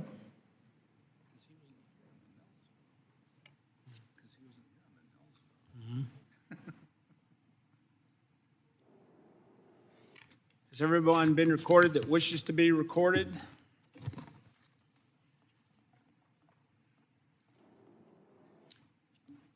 Please announce the vote. Mr. Chairman, on that vote, there were 36 ayes and 28 noes. By a vote of 36 ayes, 28 noes, the amendment is agreed to. Next, on Amendment 33, offered by Mr. Gooden of Texas, to the amendment in the nature of a substitute to H.R. 3935, in which a recorded vote was ordered and was not agreed to by voice vote. Is a recorded vote still requested? Mr. Chairman, if you'll commit to working with me, I'm willing to withdraw this amendment and the recorded vote request. Absolutely. Thank you, and I ask unanimous consent to withdraw my request for the recorded vote and Amendment 33. Without objection, that is so ordered. Next on, yep, you withdrew. Next on Amendment 202, offered by Mr. Perry of Pennsylvania, to the amendment in the nature of a substitute to H.R. 3935, in which a recorded vote was ordered, which was not agreed to by voice vote. Is a recorded vote still It is, ordered? Mr. Chairman. Thank you. Recorded vote is requested. Clerk, please call the roll. Chairman Graves. No. Chairman Graves votes no. Ranking Member Larson. Ranking Member Larson votes no. Mr. Crawford. Mr. Crawford votes aye. Ms. Norton. No. Ms. Norton votes no. Mr. Webster of Florida. Mr. Webster of Florida votes aye. Mrs. Napolitano. No. Mrs. Napolitano votes no. Mr. Massey. Mr. Massey votes aye. Mr. Cohen? Mr. Cohen votes no. Mr. Perry? Mr. Perry votes aye. Mr. Garamendi? Mr. Garamendi votes no. Mr. Babin? Aye. Mr. Babin votes aye. Mr. Johnson of Georgia? Mr. Johnson of Georgia votes no. Mr. Graves of Louisiana? No. Mr. Graves of Louisiana votes no. Mr. Carson? Mr. Carson votes no. Mr. Rouser? Aye. Mr. Rouser votes aye. Ms. Titus? Ms. Titus votes no. Mr. Bost? Mr. Bost votes no. Mr. Huffman? Mr. Huffman votes no. Mr. LaMalfa? Mr. LaMalfa votes aye. Ms. Brownlee? Ms. Brownlee votes no. Mr. Westerman? Mr. Westerman votes aye. Ms. Wilson of Florida? Ms. Wilson of Florida votes no. Mr. Mast? Mr. Mast votes aye. Mr. Payne? Mr. Payne votes no. Mrs. Gonzalez-Colon? Mrs. Gonzalez-Colon votes no. Mr. Desagne? Mr. Desagne votes no. Mr. Stauber? No. Mr. Stauber votes no. Mr. Carbajal? Mr. Carbajal votes no. Mr. Burchett? Mr. Burchett votes aye. Mr. Stanton? Mr. Stanton votes no. Mr. Johnson of South Dakota? Mr. Johnson of South Dakota votes aye. Mr. Allred? Mr. Allred votes no. Mr. Van Drew? Mr. Van Drew votes no. Ms. Davids of Kansas? Ms. Davids of Kansas votes no. Mr. Nels? Mr. Nels votes aye. Mr. Garcia of Illinois? Mr. Garcia of Illinois votes no. Mr. Gooden of Texas? Mr. Gooden of Texas votes aye. Mr. Pappas? Mr. Pappas votes no. Mr. Mann? Mr. Mann votes aye. Mr. Moulton? Mr. Moulton votes no. Mr. Owens? Mr. Owens votes aye. Mr. Auchincloss? Mr. Auchincloss votes no. Mr. Yakum? Aye. Mr. Yakum votes aye. Ms. Strickland? Ms. Strickland votes no. Mrs. Chavez-DeRemer? No. Mrs. Chavez-DeRemer votes no. Mr. Carter of Louisiana? Mr. Carter of Louisiana votes no. Mr. Edwards? Mr. Edwards votes aye. Mr. Ryan? Mr. Ryan votes no. Mr. Kane of New Jersey? No. Mr. Kane of New Jersey votes no. Mrs. Peltola? Mrs. Peltola votes no. Mr. D'Esposito? Mr. Menendez? Mr. Menendez votes no. Mr. Burleson? Mr. Burleson votes aye. Ms. Hoyle of Oregon? Ms. Hoyle of Oregon votes no. Mr. James? Mr. James votes no. Ms. Sykes? Ms. Sykes votes no. Mr. Van Orden? Mr. Van Orden votes no. Ms. Skolton? Ms. Skolton votes no. Mr. Williams of New York? Mr. Williams of New York votes no. Mrs. Fushi? Mrs. Fushi votes no. Mr. Molinaro? Mr. Molinaro votes no. Mr. Collins? Aye. Mr. Collins votes aye. Mr. Ezell? Aye. Mr. Ezell votes aye. Mr. Duarte? Mr. Duarte votes aye. And Mr. Bean of Florida? Mr. Bean of Florida votes aye.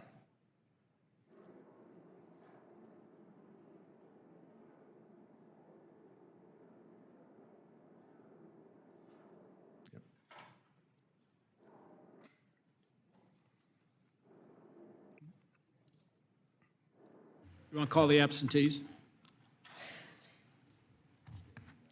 Mr. D'Esposito?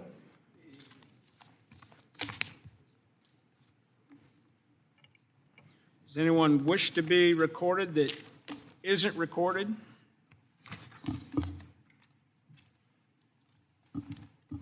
Seeing no one, announce the vote. Mr. Chairman, on that vote, there were 22 ayes and 42 noes.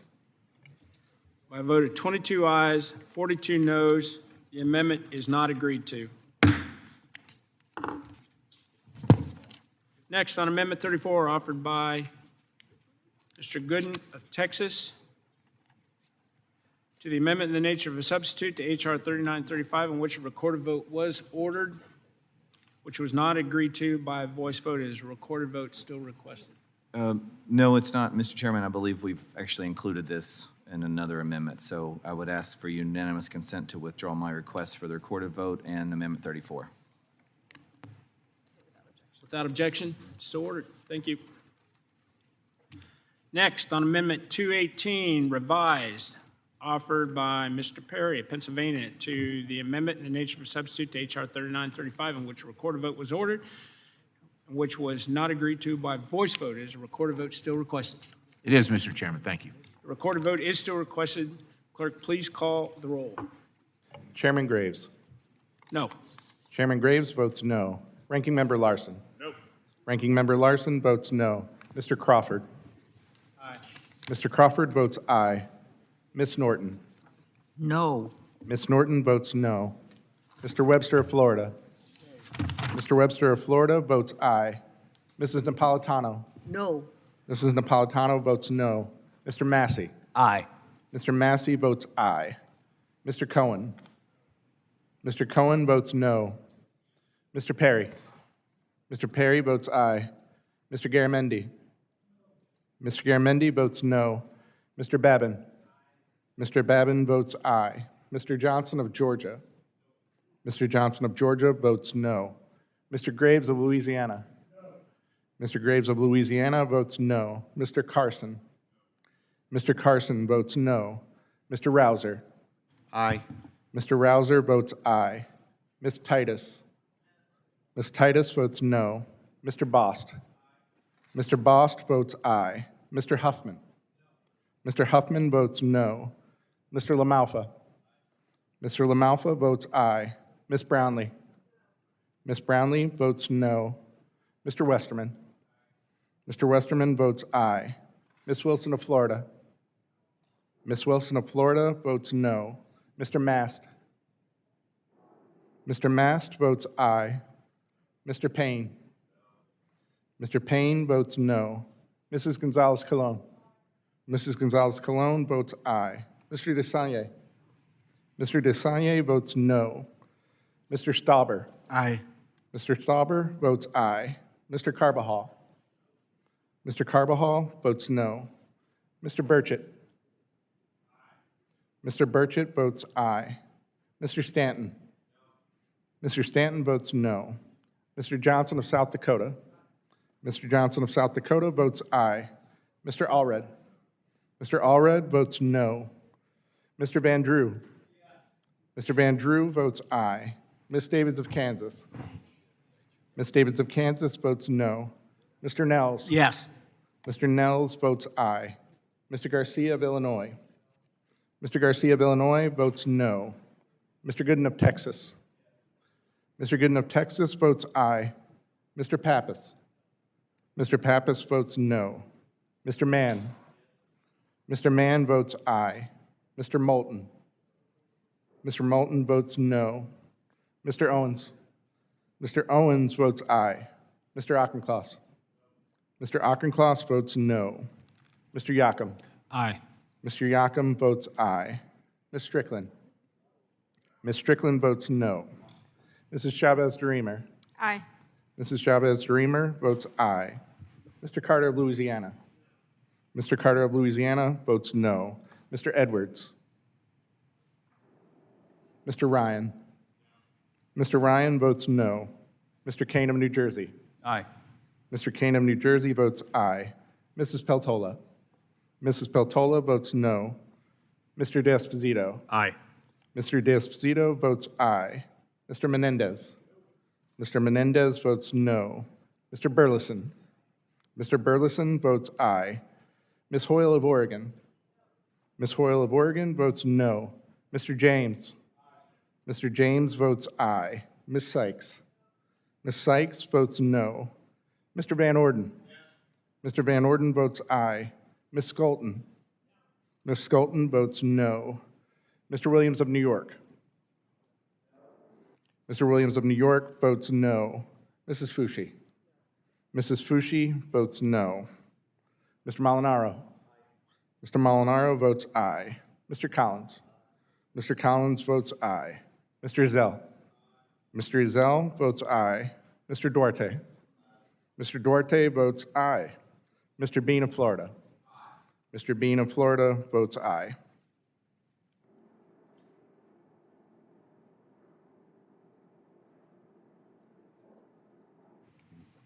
Call the absentees.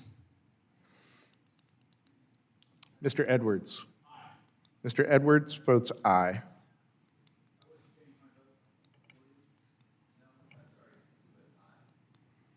Mr. Williams of New York changes vote from no and votes aye.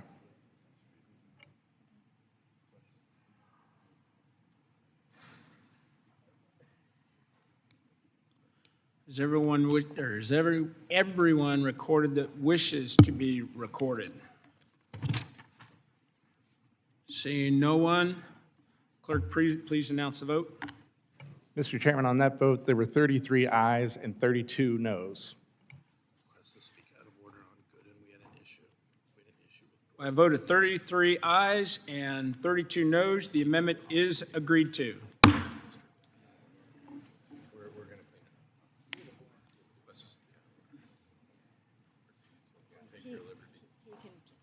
Just to clarify, the requests for a recorded vote on Gooden 33 and Gooden 34 have been withdrawn, and the amendments have been withdrawn.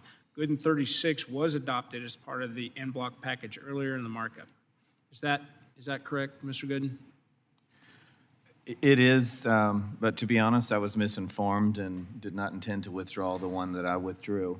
If it's the committee's purview, I'd like to request a recorded vote, and if you're against it, then so be it. I'll accept your objection. Which one would that be? Amendment 34, which is the pilot program for veterans. And by pilot, I mean flying pilots, not a temporary program.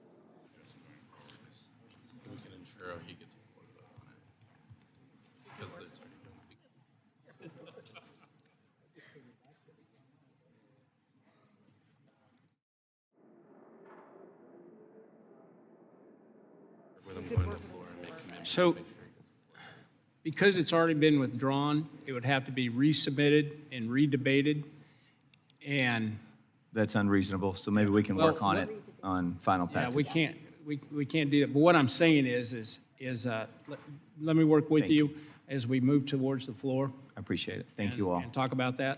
Thanks. I'm sorry for the confusion, Nope, but I'd be all happy good. to work with you. Thank you. Can you just confirm, just confirming the last vote? Yep, just confirming the last vote, it was 33 ayes, 32 noes, and it was agreed to. Next, on Amendment 16, offered by Mr. DeSaulnier of California to the amendment in the nature of a substitute to H.R. 3935, in which a recorded vote was ordered, and which was not agreed to by voice vote. Is a recorded vote still requested? Yes, Mr. Recorded vote is still requested. Clerk, please call the roll. Chairman Graves. No.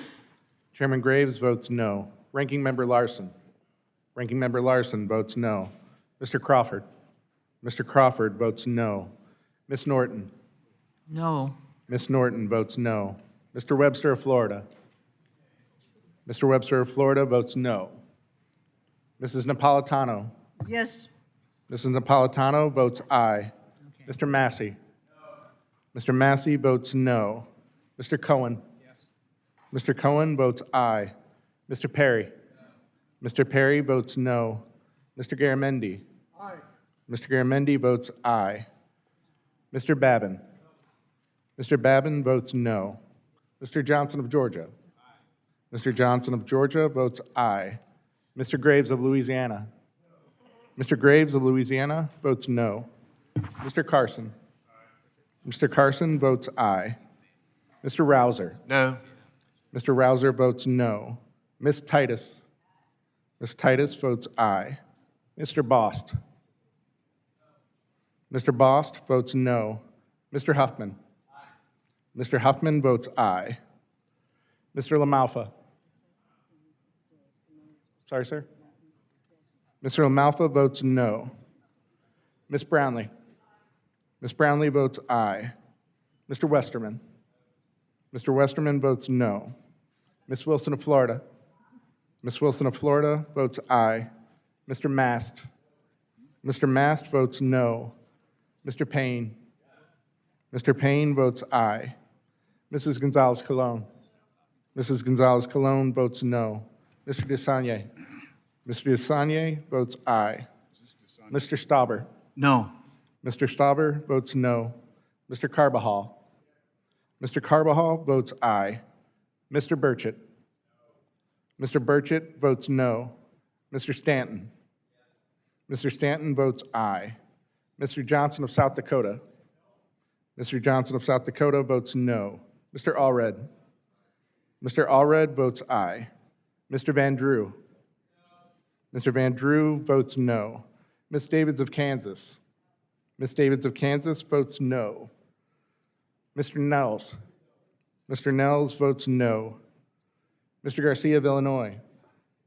Mr. Garcia of Illinois votes aye. Mr. Gooden of Texas.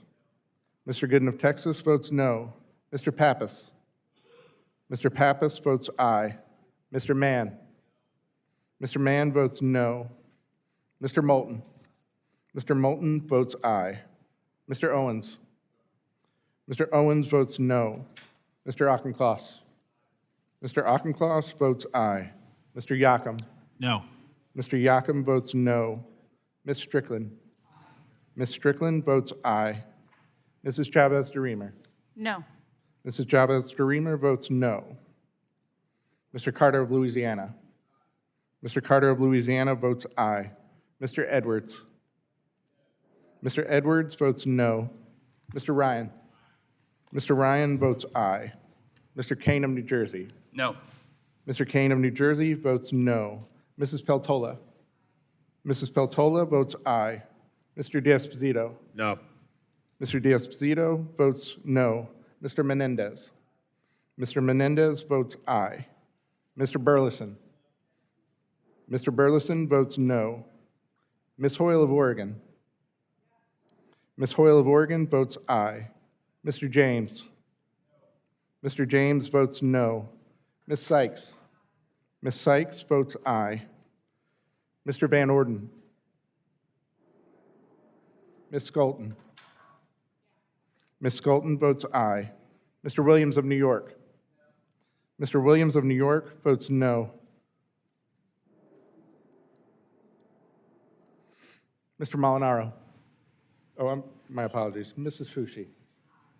Mrs. Fushi votes aye. Mr. Molinaro. Mr. Molinaro votes no. Mr. Collins. Mr. Collins votes no. Mr. Ezell. Mr. Ezell votes no. Mr. Duarte. Mr. Duarte votes no. Mr. Bean of Florida. Mr. Bean of Florida votes no. Mr. Chairman, I believe I misspoke. I meant to vote yes. Ms. Norton previously voted no and changes her vote to vote aye. Mr. Cohen? If I mislistened and I meant to vote no, but I heard Ms. Norton vote some way and it confused me. Mr. Cohen previously voted aye and changes his vote to no. Please call the absentees. Mr. Van Orden. Mr. Van Orden votes aye. Has everyone been recorded who wishes to be recorded? Please announce the vote.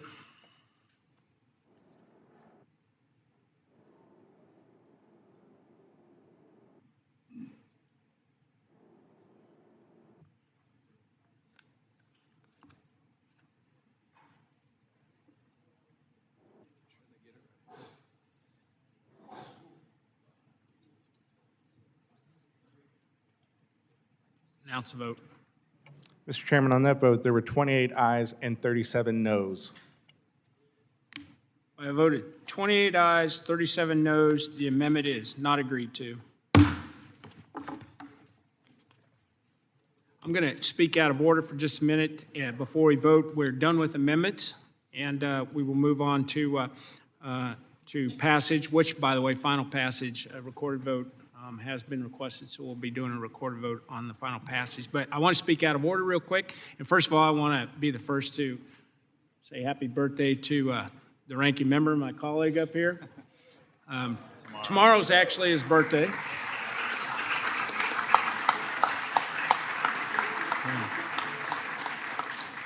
We're getting older. We both came in together a long time ago. But again, happy birthday. Also, I was informed it's the Army's birthday today. Is that correct, Mr. Crawford? So, Mr. Chairman, yes. I may be out of order, but it's also Isabel Burchett's birthday today, 16 years. And she's perfect, like her mama.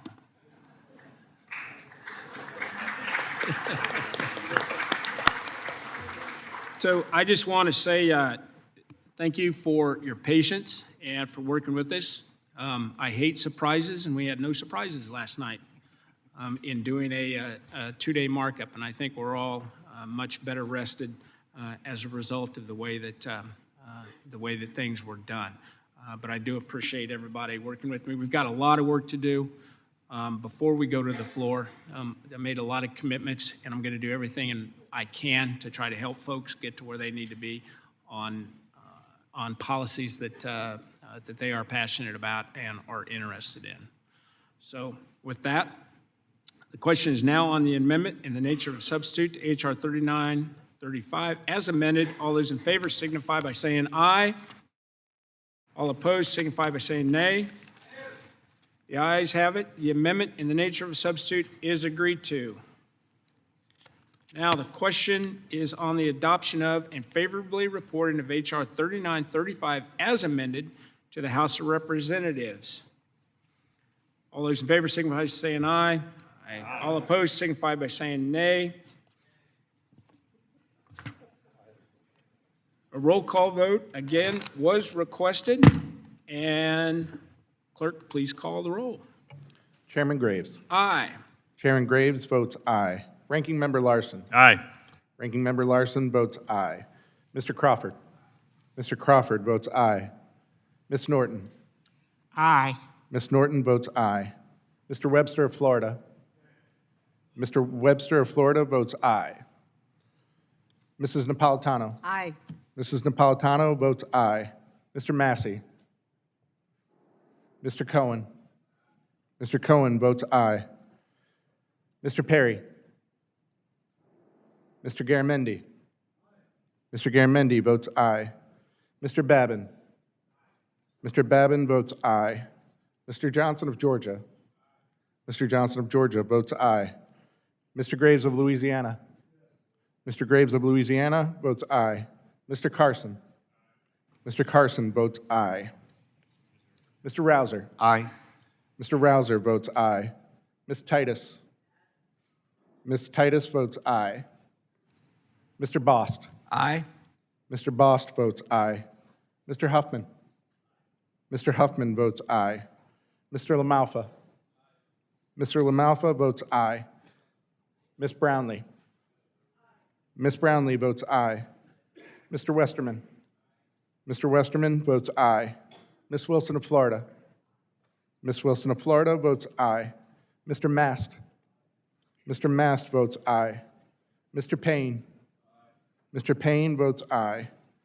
Mrs. Gonzalez-Colon. Mrs. Gonzalez-Colon votes aye. Mr. Desanye. Mr. Desanye votes aye. Mr. Stauber. Mr. Stauber votes aye. Mr. Carbajal. Mr. Carbajal votes aye. Mr. Burchett. Mr. Burchett votes aye. Mr. Stanton. Mr. Stanton votes aye. Mr. Johnson of South Dakota. Mr. Johnson of South Dakota votes aye. Mr. Allred. Mr. Allred votes aye. Mr. Van Drew. Mr. Van Drew votes aye. Ms. Davids of Kansas. Ms. Davids of Kansas votes aye. Mr. Nels. Mr. Nels votes aye. Mr. Garcia of Illinois. Mr. Garcia of Illinois votes aye. Mr. Gooden of Texas. Mr. Gooden of Texas votes aye. Mr. Pappas. Mr. Pappas votes aye. Mr. Mann. Mr. Mann votes aye. Mr. Moulton. Mr. Moulton votes aye. Mr. Owens. Mr. Owens votes aye. Mr. Auchincloss. Mr. Auchincloss votes aye. Mr. Yakum. Aye. Mr. Yakum votes aye. Ms. Strickland. Ms. Strickland votes aye. Mrs. Chavez DeReamer. Aye. Mrs. Chavez DeReamer votes aye. Mr. Carter of Louisiana. Mr. Carter of Louisiana votes aye. Mr. Edwards. Mr. Edwards votes aye. Mr. Ryan. Mr. Ryan votes aye. Mr. Kane of New Jersey. Aye. Mr. Kane of New Jersey votes aye. Mrs. Peltola. Mrs. Peltola votes aye. Mr. D'Esposito. Aye. Mr. D'Esposito votes aye. Mr. Menendez. Mr. Menendez votes aye. Mr. Burleson. Mr. Burleson votes aye. Ms. Hoyle of Oregon. Ms. Hoyle of Oregon votes aye. Mr. James. Mr. James votes aye. Ms. Sykes. Ms. Sykes votes aye. Mr. Van Orden. Mr. Van Orden votes aye. Ms. Skolton. Ms. Skolton votes aye. Mr. Williams of New York. Mr. Williams of New York votes aye. Ms. Fushi. Mrs. Fushi votes aye. Mr. Molinaro. Mr. Molinaro votes aye. Mr. Collins. Mr. Collins votes aye. Mr. Ezell. Mr. Ezell votes aye. Mr. Duarte. Mr. Duarte votes aye. And Mr. Bean of Florida. Mr. Bean of Florida votes aye. Please call the absentees. Mr. Massey. Mr. Perry.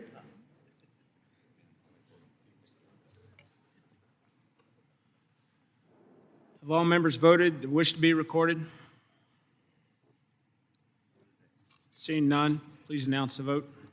Mr. Chairman, on that vote, there were 63 ayes and 0 noes. By unanimous vote, 63 ayes, 0 noes. The amendment is agreed to and ordered favorably reported to. The bill as amended is agreed to and ordered favorably reported to the House without objection. The motion to reconsider is laid on the table. Mr. Larson. Mr. Chair, I just want to, first off, thank you for your work on this. Thank you for listening to our concerns.